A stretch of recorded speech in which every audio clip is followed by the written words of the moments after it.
keadaan Indonesia sebelum terjadinya revolusi. Sebelum merdeka, Indonesia harus merasakan penjajahan oleh beberapa negara asing seperti Portugis, Spanyol, Belanda, kemudian Jepang.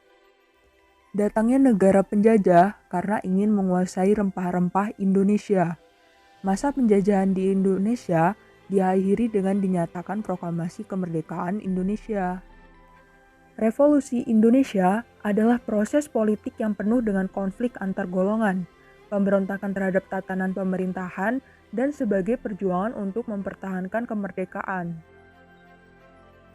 Revolusi melukiskan terobosan zaman serupa yang lebih baik, penataan ulang kehidupan masyarakat ke arah yang lebih dipandang, lebih baik dari sebelumnya. Awalnya digagas oleh Soekarno pada 1926. Bentuk gerakannya berupa mempersatukan elemen masyarakat Indonesia untuk melawan penjajah karena kondisi politik, ekonomi, dan kebudayaan saat itu.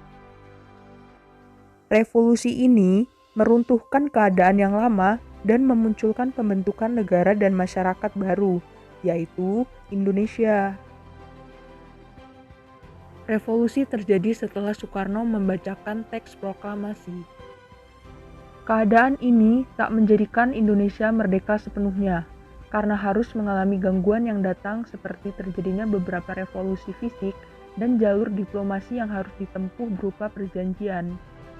Pengakuan kedaulatan pada tanggal 27 Desember 1949, maka berakhirlah masa revolusi di Indonesia dan secara de jure pihak Belanda mengakui kemerdekaan Indonesia.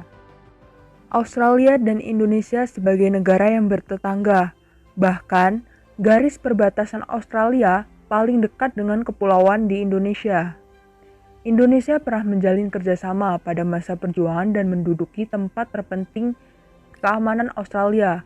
Hal ini kemungkinan Indonesia untuk melakukan invasi terhadap Australia melalui Irian Barat. Dalam mendapatkan pengakuan internasional atas statusnya sebagai negara yang baru merdeka, maka Indonesia menjalin kerjasama dengan Australia, sehingga mendapatkan tanggapan positif dari Perdana Menteri Joseph Banseff. Kunci hubungan Australia dan Indonesia yaitu Australia membantu mengusulkan masalah Indonesia ke Dewan Keamanan PBB terkait masalah sengketa dengan Belanda. Sehingga berakhir dengan ditandatanganinya Perjanjian Renville pada tahun 1948.